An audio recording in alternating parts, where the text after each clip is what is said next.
With the football season being over, we're in that part of the year now where we're going back, checking out the games, and seeing what we can't learn from this past season. And, the more and more I watch of this Alabama Crimson Tide offense, it becomes increasingly apparent to me that as great as this offense was across the board, there are two players in particular that I really think deserve a ton of attention, and we have to get into that. But before we do, drop a comment down below to let me know, do you think that both Devonta Smith and Najee Harris are arguably the best running back and receiver Alabama has ever had? It's a hard competition when we're talking about wide receiver and Alabama, because Alabama has been churning them out, but Devonta Smith and Najee Harris were playing at as high of a level as any of them at their time at the capstone. While you're here, go ahead and subscribe to the channel, like the video if you enjoy it, and like I said, comment down below to let me know what you think. Let's talk about this. Because, like I said at the beginning, this offense for Alabama this year was otherworldly, world-beating. Steve Sarkisian had weapons on weapons at his disposal, and I think the scariest thing we need to keep in mind is this was all without Jalen Waddle. Devonta Smith had one of the greatest years, if not the greatest year for a receiver of all time, and yet at the end of the year we look at the stats and Jalen Waddle averaged 20.1 yards per reception. That's not to take away anything from what Devonta Smith did, because what he did was even more impressive when Jalen Waddle goes down, and now he is the guy. All the defenses know the ball is coming to him, and all he did was eat.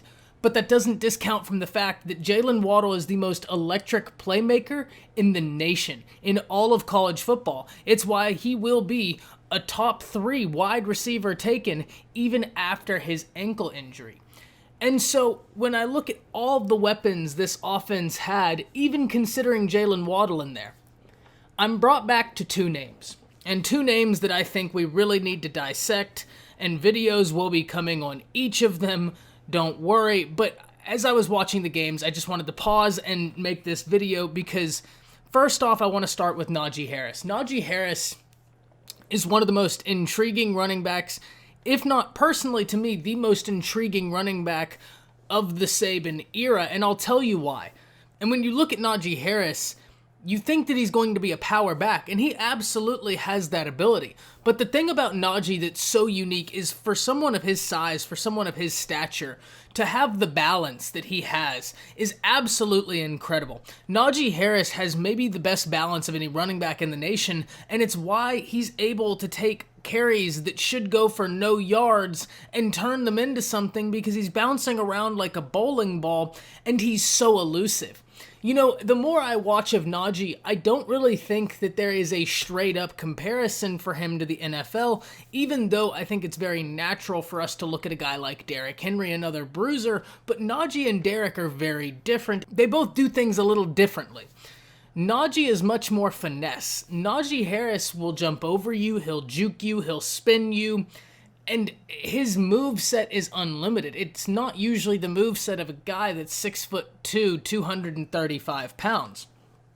And even though Najee doesn't have the straight line speed of, say, an ETN, I think he has every bit of the value, because Najee is an incredible receiving threat as well as a running back, and I think that that just infinitely expands upon his value in the NFL, especially in today's game. If I had to give a comparison for Najee Harris, it's of two people. He really, really reminds me of Le'Veon Bell mixed with Alvin Kamara. The patience he shows behind the line of scrimmage is incredible, and it is jaw-dropping every time I see it, yet he has that slipperiness that Kamara has, and I think that's the best word for it, is he's just pure slippery. The other guy goes without saying, y'all, it's Devonta Smith. And before I move on to Devonta Smith, let me just add in first, Najee Harris is both the all-time leader in career yards at Alabama and career touchdowns in Alabama, and he did it his own way. He did it through the air. He did it on the ground. His game was truly so diverse that it allowed Alabama to run any formation they wanted, keeping him in the game. That type of skill set is beyond coveted in the NFL. It allows for teams to keep defenses off balance because they don't have to shift, because they have a running back that can do it all. But moving on to Devonta Smith. Devonta Smith is much harder to compare to anybody in the NFL, and Devonta Smith is very slim built, but he's got some of the best hands I've seen in a long time in college football, and he plays far more physical than his build would indicate. Devonta Smith gets so open for a multitude of different reasons, but one of the things I've noticed when watching him is there's nobody I think I've ever seen that alternates their layering of speed better than Devonta Smith, and I don't know if that's going to make sense, and I hope it does.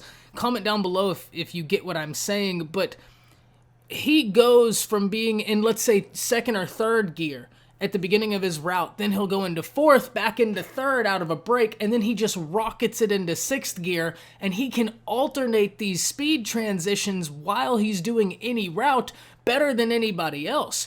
That's why he might not run the 40 of Amari Cooper, of Jerry Jeudy, God forbid a Jalen Waddle, but he got every bit of separation that all of those guys did because his alternating of speeds at any point in the route is phenomenal.